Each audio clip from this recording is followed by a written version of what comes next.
Welcome back to another video. So this is a question that I get a lot, perhaps more than I would like, but that's a reflection of me and how, I don't know, insecure I am about my level of Spanish, perhaps.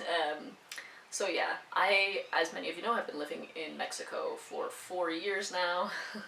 I came here with very limited Spanish knowledge. I studied Spanish in high school, but like I'm sure many of you who studied a language in school remembered almost nothing. So yeah, I came here really being able to like know 1 to 100 in the numbers and like how to order food at a restaurant, and I remembered the names of a lot of like common foods, but having never been to Mexico, there were a lot of things that I did not know. Culturally, food-wise, yeah, just a whole lot of Spanish that I did not know at all. And I thought genuinely that I was only coming to live here in Mexico for a year. It was just going to be a sort of adventure. So the basic Spanish that I had and that I picked up in the first 6 months or so that I was living here was enough for me. I had a lot of friends who spoke English, who either were Mexican that spoke English or they were from another country in the world. Mexico City is a very international place. Yeah, and I just had a great time adventuring around and using Google Translate and got by.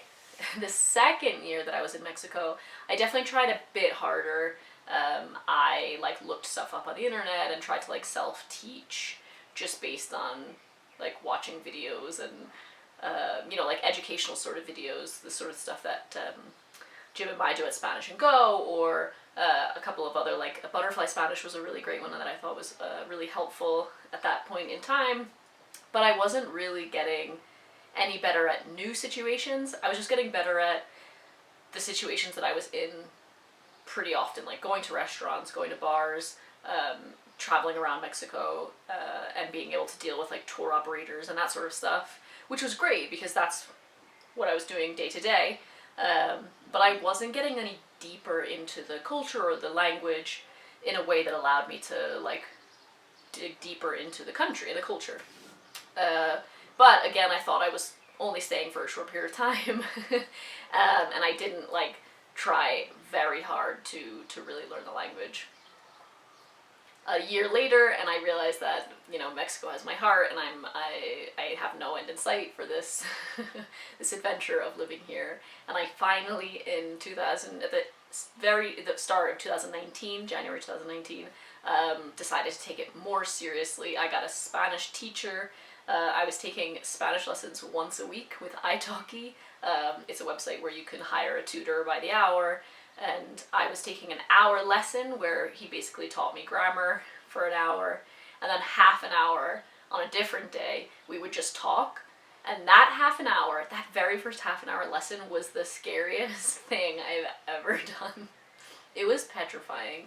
My heart was racing, my palms were sweating. By the end of that half hour I was so hot and like verklempt. I just wanted it to be over, but it also felt really great. It was sort of the first time that I'd had a conversation in Spanish that lasted more than like 5 or 10 minutes and wasn't the sort of like introductory, like, where are you from, and you know, like, what's your name and what are your hobbies. We actually like had a conversation and totally everything was wrong. Like, I messed up a lot and it wasn't at all perfect, but I like spoke in Spanish for a half an hour and he spoke in Spanish for the whole time, and I understood what he was asking me, and if I didn't, I knew how to tell him that, and he like changed it around and said it in a different way that I would understand. And that was really like what kickstarted my realization that like I could do this.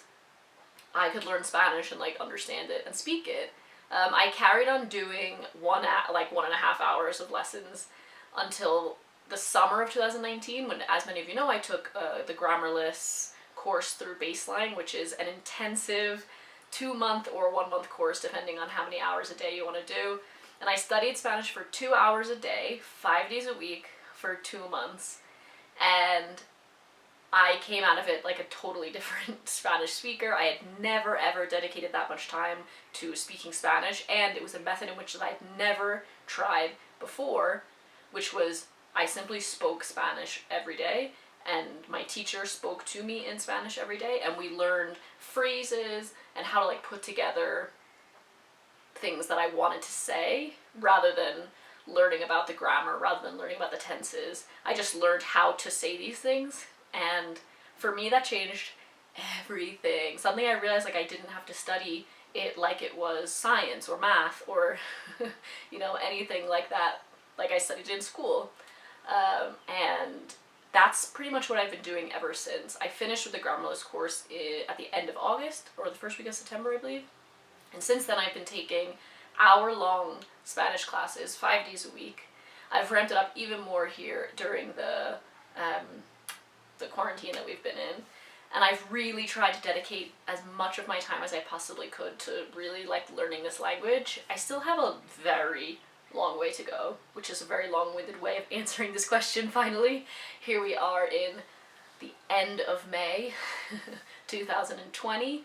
I've been like properly like studying Spanish for what I would say is just over a year, and I've come a very long way. It's something I have to keep reminding myself that I really only started this journey, this proper like desire and focus just over a year ago, and I find myself more comfortable in situations that I'm in more and more often. Obviously I haven't been able to practice in the real world for a little while, but I've definitely been working my butt off. I have a notebook full of words, and at the end of every lesson, or maybe the next day in the morning, I'll take the words that I learned in my previous class and I'll put them in the Anki app. This is just like a flashcard app. It's the best one that I found. You can make your own flashcards. You can like invert them whenever you want, so you can be seeing the English and then thinking of the Spanish, or seeing the Spanish and then thinking of the English, and you can swap them around as often as you want.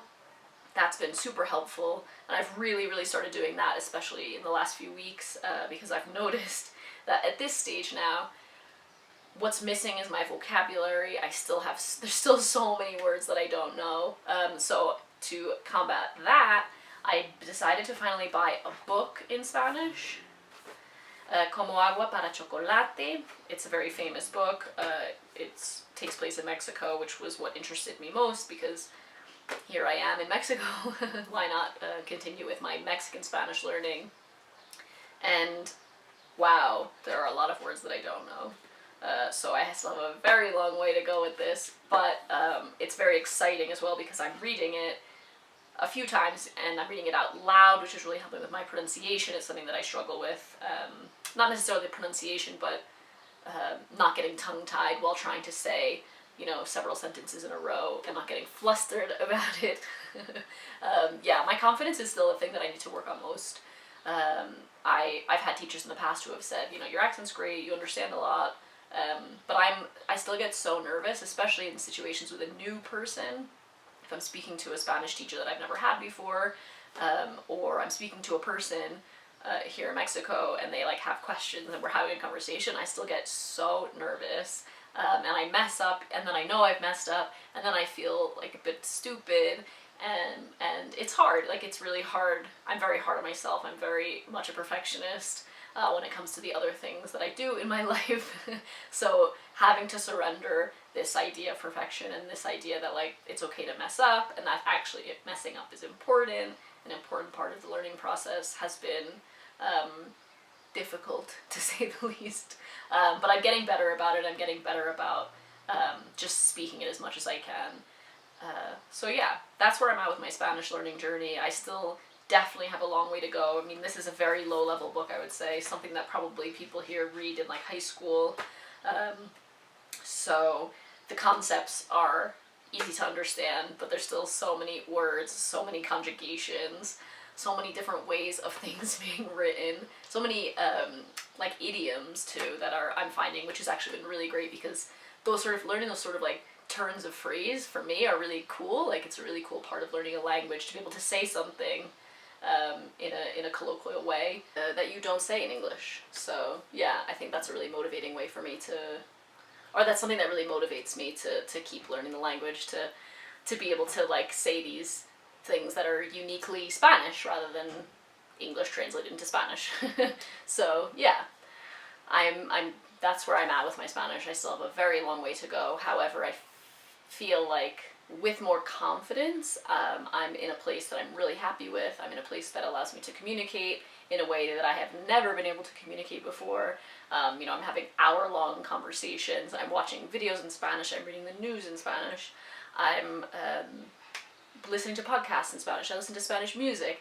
So especially during this quarantine has been a really great time to kind of immerse myself as much as I possibly can, which is, I don't know, ironic, because obviously I've been living in Mexico for 4 years, being immersed in the language here, but it's taken this quiet time for me to really devote the time that I should have been devoting to it all along, to learning this language. So yeah, I hope you guys enjoyed this video. If you did, please give it a thumbs up. If you have any questions about how any of the things that I've mentioned in this video, the books, the websites, the podcasts, let me know in the comments.